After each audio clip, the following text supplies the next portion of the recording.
아, 오늘 제가 1시간 20분 동안 알려드릴 거는 일상에서 여러분 말 잘하고 싶은 거는 모두의 꿈이잖아요. 특히 한국 분들이 잘 하지 못하시는 게 바로 일터에서의 말하기더라고요. 근데 일터에서 어떤 말하기냐면 부탁하는 말하기랑 그다음에 거절하는 말하기, 그다음에 사과하는 말하기, 이 세 가지를 한국 분들이 유독 좀 어려워하시는 것 같아서 오늘 제가 그 세 가지 주제를 알려드리도록 하겠습니다. 하버드 비즈니스 스쿨에 연구들이 참 많아요. 거기서 이미 연구 결과가 나온 게 있어요. 성과가 높은 직원의 공통점은 혼자 모든 것을 해결하지 않고, 벌써 키포인트 하나 나왔어요. 적절한 타이밍에 적절한 사람에게. 그러면 일잘러는 그럼 어떻게 해서 부탁을 잘하느냐?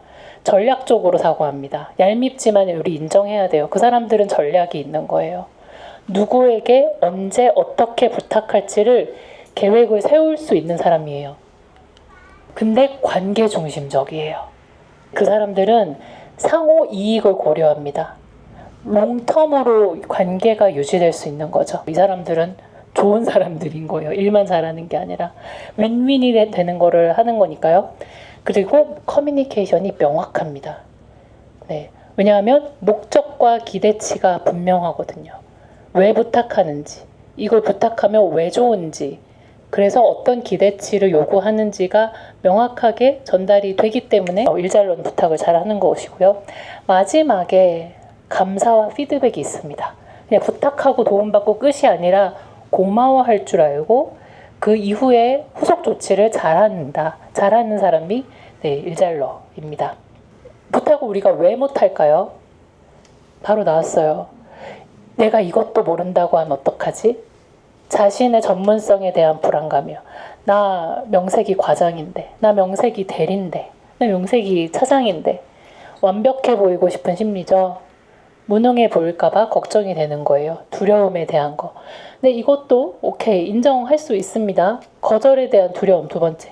다들 바빠 보여. 내가 부탁하면 싫어할 것 같아. 거절에 대한 두려움. 이게 이제 한국 사람들이라면 누구나 있을 것 같아요. 상대방의 부담을 과도하게 걱정하죠. 묻지도 않았는데 미리 저 사람 왠지 일 많을 것 같아. 나도 많으니까, 그쵸? 그리고 거절당하면 어떡해. 창피하잖아요, 그쵸? 다시 계속 볼 사람인데. 그거예요. 그리고 세 번째 뭐예요? 내 평판. 저 사람 잘하는 줄 알았더니 이거 모른다고? 소리 들을까봐. 내 평판이 깎이는 내 이미지, 회사 내에서의 내 이미지가 무너질까봐 부탁 못합니다.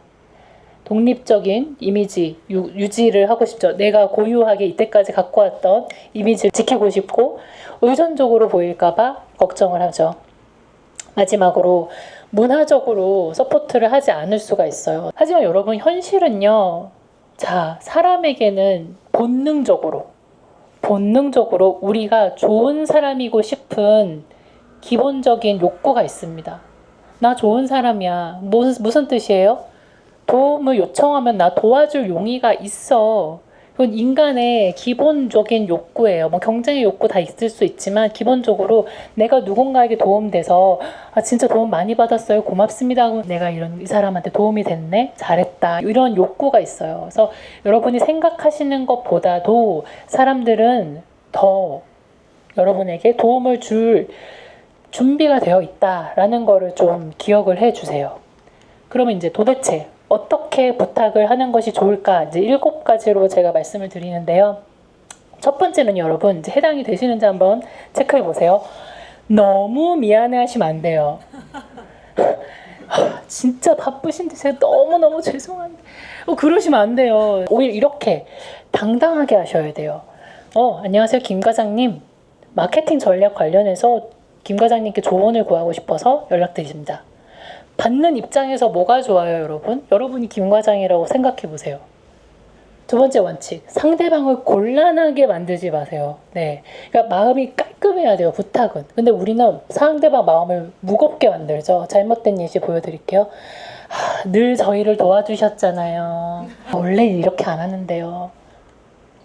다른 사람들은 이미 다 해주셨어요. 뭐예요 그럼? 해달라는 거잖아요. 이렇게 하시면 돼요. 이 프로젝트에 참여해 주실 의향이 있으신지 궁금합니다. 물론 스케줄이 안 맞으시면 편하게 말씀해 주세요.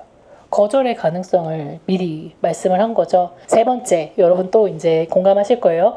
상대방의 감정을 예측해요. 무슨 뜻이냐면 이거 하시면 진짜 재밌을걸요? 그냥 팩트만 말씀하시면 돼요. 이 프로젝트는 신규 시장 진출을 위한 전략 수립 업무입니다.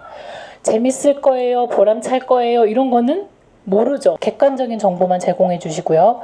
개인의 판단과 선택을 존중해 주시고요.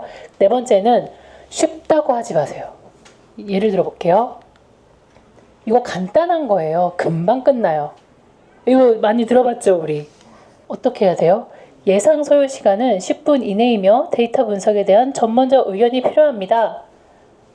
훨씬 깔끔하죠? 다섯 번째, 과거에 도와줬다라는 걸 생색내지 마세요. 언급하지 마세요. 자, 잘못된 예시 나옵니다. 지난번에 제가 도와드렸죠. 아니죠. 새로운 프로젝트에서 과장님 전문성이 필요한 상황입니다. 면밀한 협력적 관계가 좋죠. 이 사람이 지난번에 도와준 거 만약에 상대가 모르잖아요? 그럼 그 사람은 그냥 길게 가는 관계가 아니죠. 여섯 번째 원칙. 내 이익보다는 공동의 가치를 강조해 주세요. 제 승진에 너무 도움이 될 것 같아요. 이렇게 말하는 분들 있죠? 있어요. 그러면 우리 도와주고 싶나요? 이렇게 말하는 건 어떨까요? 이 자료 완성되면 저희 고객에게, 그쵸? 공동의 고객이죠? 더 나은 솔루션을 제안할 수 있습니다. 이러면 이 사람만의 이익이 아니라 우리 모두의 이익이잖아요. 그러면 해주고 싶죠. 해볼 법하죠. 일곱 번째, 타이밍과 채널이 중요합니다. 부탁을 아무 때나 하면 오히려 성사될 게 성사가 안 될 수가 있어요. 여러분, 월요일 오전에 부탁하기 좋은 거는요, 장기 프로젝트, 계획적인 장기 프로젝트에 관련해서 부탁할 때 월요일 오전이 좋대요. 화수, 목. 그러면 그냥 일반적인 업무 협조를 구할 때는 이때 부탁하시는 것이 좋습니다. 금요일에는 웬만하면 간단한 조언, 막 고민해서 하지 않아도 되는 거, 간단한 조언이나 피드백을 부탁할 때는 금요일이 좋다고 합니다. 여러분이 언제, 어떤 타이밍에 어떤 채널을 선택하느냐에 따라서 여러분의 부탁의 성사 가능성의 여부가 달라져요. 여러분에 대한 호감도도 달라지죠. 상대의 업무 흐름과 심리적인 여유까지 고려하면서 부탁을 하는 사람이 진정한 저는 일잘러라고 생각을 하고요. 부탁은 약함, 우리 아까 부탁을 못하는 이유 얘기했잖아요. 내가 약해 보일까봐, 내가 전문성이 떨어져 보일까봐. 그쵸? 그게 아니에요. 약함의 표현이 아니고요. 협력과 성장을 통한 협력과 같이 윈윈, 같이 성장을 하기 위한 전략적인 소통입니다. 한번 부탁해 보는 거예요. 저 사람의 전문성을 내가 인정해서 도와달라고 하는 건데, 그쵸? 그리고 여러분도 도움을 주시면 됩니다. 한국인들이 일터에서 거절 못합니다. 당신의 인생을 바꾸는 노의 힘, 바로 거절입니다. 여러분, 불필요한 거절은요, 삶을 힘들게 해요. 여러분, 거절 못하시면 어려워집니다. 거절 못해서 퇴사하는 분들도 진짜 많이 봤어요. 똑똑한 거절은 우리를 지켜줍니다. 같이 볼게요. 한국인의 거절 패턴. 우리는 얼마나 자주 거절에 직면하고 거절을 할까요? 일상에서 부탁을 거절하기 힘들다고 응답한 비율이 2018년 데이터 자료이긴 한데 10명 중에 7명이 거절 힘들다고 했어요. 적절하게 거절을 못하게 되면 당연히 스트레스 올라가죠. 그리고 번아웃 오죠. 관계에 대한 피로감으로 갑니다. 거절이 어려운 3가지 유형이 있어요. 착한 사람 증후군. 저 벌써 찔려요, 약간.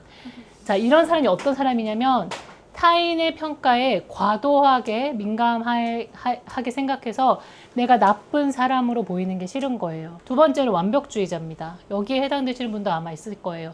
모든 기회라고 생각한 거예요. 나에게 오는 부탁이 기회라고 생각을 해서 내가 이거 안 하면 저 사람이 하면 어떡해, 이렇게.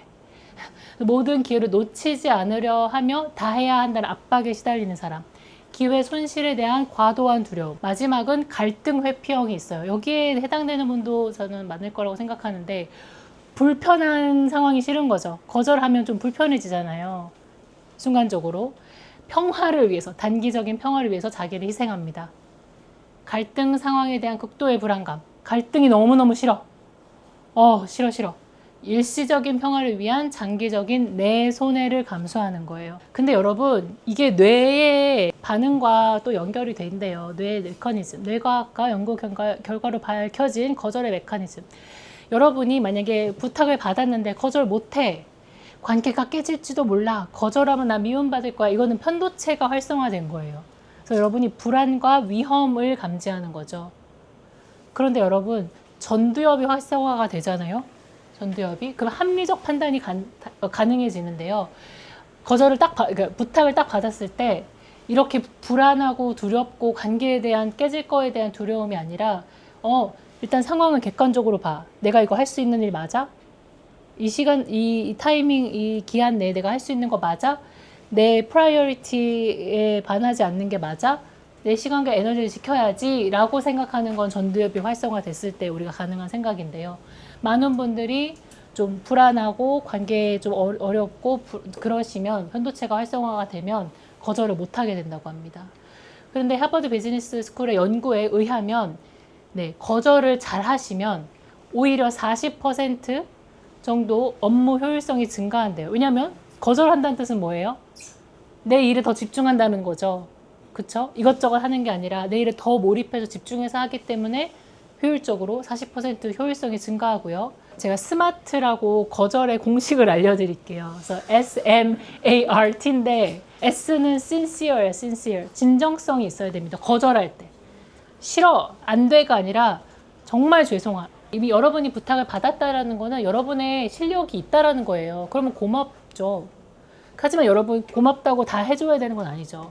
그래서 정말 여러분 상대를 존중하는 진심 어린 태도로 시작하시면 됩니다. 정말 죄송하지만 제가 진짜 가능하면 들어드리고 싶은데 정말 이런 상황 때문에 안 되겠네요. 그래서 진정성 있게 거절하시면 됩니다. 그 다음에 M이 뭘까요? Move quickly. 신속하게 거절하세요. 그 자리에서 거절하는 소리는 아니고요. 약간의 시간 텀은 두되 너무 오래 질질 끌지 마세요. 질질 끌면 오히려 타이밍이 더 애매해져요. 그래서 결정을 오래 미루지 말고 적정 시간 내에 답변하세요. 여러분이 딱 이메일 받았으면 이메일 받았습니다. 제가 24시간 내에 알려드릴게요. 이런 식으로. 그 다음에 A는요. alternative라고 해서 대안을 제시합니다. 그냥 no가 아니라 가능하다면 여러분이 가능한 옵션이나 대안을 제안해 주세요. 이거 저는 이번에 못하는데 옆에 정대리가 참 잘하더라고요. 정대리 소개시켜드릴까요? 정대리가 싫어하려나? 대신 이런 건 어떨까 해서 대안이 있으면 없는 것보단 나아요. 없는 것보다. 왜냐면 그만큼 고려했다는 거잖아요. 그 다음에 이유를 여러분 설명해 주세요. 보통 우리가 에이 뭐 이런 것까지 얘기해. 이거 뭐 사생활 뭐 이렇게 이것까지 얘기하는데 이유 여러분 말씀해 주세요. 그러니까 그냥 모호한 것보다 깔끔한 게 좋거든요. 이미 제가 며칠부터 며칠까지 일정이 픽스된 게 있어서 좀 움직이기 어렵습니다. 구체적이고 명확한 근거를 간결하게 말씀해 주시면 누가 막 에이 그거 하고 이거 해 뭐 이렇게까지 무례하게 할까요? 이런 거는 여러분이 깔끔하게 말씀해 주시는 게 좋고요. 마지막에는 T, thank you, thanks라고 표현을 하셔야 됩니다. S랑 또 비슷해요. 상대방의 제안에 그리고 생각에 감사함을 표하세요. 그래서 저를 일단 떠올려 주셔서 감사합니다. 여러분의 전문성은 어느 정도 인정받은 거잖아요. 이 건에 저에게 연락을 주셔서 우선 감사합니다. 여기서 포인트는 여러분 순서에 구애받지 마시고요. 이 중에 아무거나 쓰시면 됩니다. 여러분이 필요한 걸로. 그래서 독립적으로 쓰셔도 되고 이 중에 뭐 2-3개, 3-4개만 쓰셔도 충분히 가능합니다. 스마트 기억해 주세요. 거절 후 단계가 필요합니다. 어떻게 해야 될지. 거절을 한 후에 24시간 내에, 뭐 24시간은 또 너무 짧을 수도 있는데요. 관계를 좀 관리해 주세요. 거절을 했다면 내 상대가 만약에 답이 없잖아요. 그러면 잘 이해가 됐는지 확인해 주시는 것도 좋습니다. 내 이메일 잘 받았어? 제 문자 확인했습니까? 했어? 이렇게 물으면서 자기가 거절을 명확하게 했다라는 걸 상대도 인지하고 있는지를 한번 확인해 주시는 게 좋아요. 하지만 관계가 아예 끝난 건 아니죠. 우리가 그러려고 거절하는 게 아니잖아요. 더 잘 되려고 더 롱런하고 싶어서 사실은 거절하는 거잖아요. 그러면 꼭 그 사안이 해당 사안이 아니라 다른 사안, 다른 주제가 있다면 자연스럽게 그거를 꺼내시면서 다시 말씀을 지속하시면 됩니다. 그래서 그때 평소보다 조금 더 친근하게 비록 어떤 사안은 거절을 했지만 다시 관계를 복구하려는 노력 여러분이 먼저 해주실 수 있고요. 근데 그럼에도 불구하고 여러분이 한번 노를 했다면 그 일관성을 유지해 주세요. 막상 얘기하다가 마음이 약해져서 그럼 해줄까? 이렇게 되면 안 돼요. 여기서 무너져요. 이러면 약간 왔다 갔다 하는 그럼 아까는 뭐였지? 이제 상대가 그렇게 생각하거든요. 그래서 한번 거절했으면 웬만하면 입장을 바꾸지 마세요. 마음이 움직여도 그냥 참으세요. 여러분 이미 마음을 정하신 거예요. 그 마음을 정하신 게 맞을 거예요, 아마. 그래서 변덕스러운 모습을 보여주면 오히려 여러분께 안 좋습니다. yes, no를 할지를 판단할 때 여러분 스스로에게 물어보세요. 첫 번째, 그 부탁이 내 가치관과 일치하는가? 내 가치관을 어겨가면서 부탁을 들어줄 필요는 없습니다. 여러분 가치관과 일치하지 않는다면, 여러분 신념과 원칙에 맞는 일이 아니라면 거절하세요. 괜찮습니다. 이것이 그 부탁이 내 목표에 도움이 되는지, 도움이 되면 yes라고 해주시는데 단기적인 이익이 아닌 장기적인 목표를 생각해서 내 장기적인 목표에 도움이 돼? 그러면 yes 하시고요. 아니면 no 하셔도 됩니다. 후회 안 하실 거예요. 그걸 하고 나서 후회하지 않을까 물어보세요. 결정 후에 감정과 내 미래의 영향을 어떻게 될지를 상상해보고 후회하지 않겠다 싶으면 거절하셔도 됩니다. 했는데 내가 아마 후회할 것 같아. 그럼 들어주셔야 되는 거고요. 여러분 거절은 거부가 아닙니다. 여러분이 일을 더 잘하기 위해서 여러분의 일터에서 여러분답게 더 성장하기 위해서 할 수 있는 선택입니다. 그래서 노를 말할 수 있는 용기가 진짜 여러분이 일터에서 번아웃 오지 않고 스트레스 덜 받고 집에서 이불킥 하지 않고 진짜 자유를 만들 수 있습니다. 그래서 여러분 거절을 해주세요. 노 할 수 있는 용기를 가져주세요. 우리 한국인이 일터에서 못하는 거 뭘까요? 사과. apology. 사과 우리 잘 못해요. 프로답게 사과 잘 못합니다. 직장과 비즈니스에서 꼭 필요한 사과의 프로페셔널 스킬에 대해서 같이 말해볼게요. 사과는요, 여러분이 어려워하는 이유가 내 잘못을 인정하는 게 좀 힘들어요. 내가 어쨌든 일터에서 프로의 레벨로 있는데 뭔가 내가 잘못했다라고 인정하는 순간 내 모든 공이 없어질 것 같고 내 평판이 다 무너질 것 같고 그렇기 때문에 막 핑계도 대고 남 탓도 하고 막 이렇게 되는 거거든요. 근데 여러분 진정으로 사과를 하시는 것이 오히려 여러분의 신뢰를 회복하고 장기적으로 여러분과 여전히 협업을 할 수 있게끔 만드는 전략적인 커뮤니케이션이라고 생각을 해주셨으면 좋겠습니다. 우리가 인간인지라 실수하잖아요. 실수합니다. 하는데 이거를 인정하고 쿨하게 내 잘못이야 라고 하느냐, 그냥 무시하고 모른 척하고 철판 깔고 가느냐, 이거는 이제 여러분의 행동에 따라 달렸어요. 근데 프로페셔널하게 사과를 한 다음에 신뢰를 회복을 하잖아요. 그럼 오히려 여러분 더 강하게 협업을 할 수 있습니다. 그래서 제가 생각할 때는 사과는 약함의 인정이 아니고요. 약함의 표현이 아니라 여러분이 그만큼 주체적으로 여러분이 일터에서 리더십을 갖고 자신을 운영하겠다라는 다짐이거든요. 그래서 셀프 리더십의 표현이에요. 사과를 하는 사람이 멋있어야 됩니다. 근데 사과가 필요한 상황이 있고 필요하지 않은 상황이 있어요.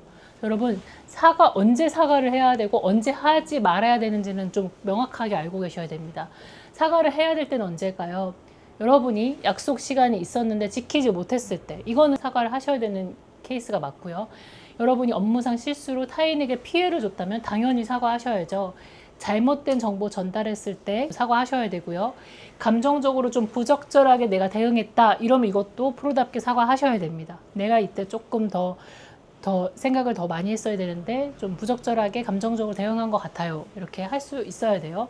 팀워크를 해치는 행동을 했을 때 사과해야 합니다. 근데 사과하지 말아야 될 때는 하지 마셔야죠. 자기 의견 표현하는데 사과하면 안 됩니다. 죄송한데요. 제 의견은 다릅니다. 왜 죄송해요? 여러분 의견 다른 게 잘못한 거예요? 아니죠. 근데 우리는 그렇게 하잖아요. 내 의견 얘기하는 거 마치 내가 잘못하는 것처럼 미안해 하잖아요. 아니죠. 합리적으로 요청했을 때 이거는 좀 해주시는 게 맞을 것 같아요 라고 합리적으로 여러분이 판단했을 때 요청할 때 사과하지 마셔야죠. 질문할 때 사과하지 마셔야죠. 죄송하지 마세요. 여러분 더 잘 알고 싶어서 질문하는 건데 그걸 왜 미안해 하시나요? 자기 권리 주장했을 때 당연히 사과하지 마셔야죠. 그러니까 우리가 사과해야 될 때 안 하고 하지 말아야 될 때 해서 문제인 거예요. 그래서 지나친 사과는 여러분의 전문성을 오히려 해칠 수 있습니다. 효과적인 사과의 5단계. 네, 진정성 있고 효과적인 사과. 그럼 어떻게 할 수 있느냐? 네, 첫 번째는 책임을 인정하시는 거예요. 네, 변명하지 마세요. 어떤 걸 하셨다면. 네, 그다음에 진정성 있게 사과를 하셔야 됩니다. 죄송합니다. 진심 어리게 말씀해 주세요. 영향을 말씀해 주세요. 여러분의 실수가 미친 영향. 제가 이렇게 해서 이런 결과를 가져왔습니다. 알고 있습니다. 깔끔하게 내가 안다. 내가 잘못했다. 해결책을 가능하면 제시해 주세요. 솔루션. 그냥 무조건 잘못했다. 사과한다가 아니라 앞으로는 이렇게 하겠다. 그리고 재발 방지를 약속해 주세요.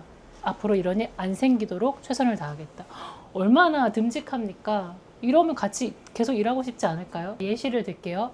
제가 회의 자료를 잘못 준비했습니다.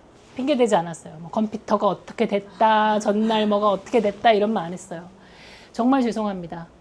저로 인해서 팀 전체 일정이 지연됐음을 알고 있습니다. 오늘 오후까지 수정된 자료를 보내드리겠습니다. 그쵸? 해결책이죠. 앞으로는 자료 제출 전에 반드시 더블 체크하겠습니다. 재발 방지.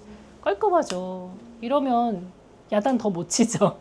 그래서 이제 더 자세하게 알려드리면 책임 인정, 좋은 예. 명확하고 직접적으로 자기의 책임을 인정하세요. 어제 회의에서 잘못된 데이터를 공유한 것은 제 실수입니다. 진심 어리게 사과를 해주세요. 죄송합니다 라는 말을 진심을 담아서 표현해 주세요. 그 대신 여러분 과도하게 반복하지 마세요. 아까 제가 말씀드렸죠. 프로다운 사과는 그냥 깔끔하게 한 번 하시면 됩니다. 계속 죄인처럼 지내실 필요가 없어요. 포인트는 변명하지 마시고요. 해결 의지를 더 보여주세요. 아까 솔루션 얘기했고 재발 방지 말씀드렸잖아요. 변명보다 해결 의지를 담아야 됩니다. 제가 실수했습니다 라는 단순한 인정이 변명 1000마디보다 더 큰 신뢰를 만듭니다. 스텝 3에서 5까지 말씀드리면 실수 영향을 인식하고 여러분의 실수가 조직에 미친 영향, 제 지연으로 인해서 팀 전체 일정이 추가 업무가 발생했다는 점 잘 알고 있습니다. 인지하고 있습니다. 해결책 제시 앞으로 오늘 6시까지는 보고서 완성해서 제출할 거고요. 주말에 제가 추가 공무해서 밀린 후속 작업 확실하게 처리하겠습니다. 이렇게 말하고 앞으로 재발 방지를 약속하는 거예요. 앞으로 프로젝트 관리 일정 알림 설정해서 잘 공유를 하면서 진행 상황을 투명하게 관리하겠습니다. 네. 모든 경우에 진정성과 해결책은 사과에 반드시 포함돼야 된다고 기억을 해주시면 좋겠습니다. 자, 그래서 여러분 사과는 끝이 아니죠. 우리 여기서 관계 끝내려고 하는 거 아니죠. 시작입니다. 사과 후에 여러분이 어떻게 행동하고 어떻게 커뮤니케이션을 하는지에 따라서 여러분을 진짜 더 신뢰를 할 수 있는 사람으로 되냐 안 되느냐가 달려 있습니다. 그래서 행동으로 보여주는 게 사실은 가장 중요합니다. 말만 하는 게 아니라. 네, 여러분이 약속한 해결책이 있다면 반드시 실행을 하시고 진전 상황을 공유해 주시는 것이 좋죠. 그다음에 지속적으로 커뮤니케이션 해주세요. 사과 후에 관계가 당연히 어색해질 수 있습니다. 사람이기 때문에 그럴수록 더욱 적극적으로 소통하고 진심으로 협력해 주세요. 그리고 우리가 AI가 아니고 인간이기에 당연히 우리가 실수하고 이거는 성장의 기회죠, 여러분. 성장의 기회로 삼으셔서 네, 오히려 여러분이 배운 점을 나중에라도 팀과 공유를 하시고요. 발전에 기여를 해주시면 좋겠습니다. 오늘 말씀드렸던 사과의 핵심은 빠른 사과, 진정성, 해결책 제시, 그렇게 해서 관계 회복을 시작하는 것이라고 생각을 하시면 되고요.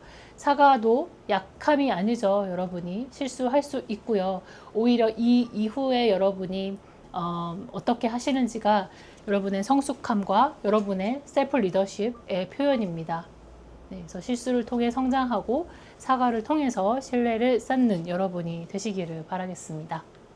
네, 오늘 준비한 일잘러의 말하기 전략 여기까지고요. 네, 긴 시간 집중해서 들어주셔서 정말 감사합니다. 감사합니다.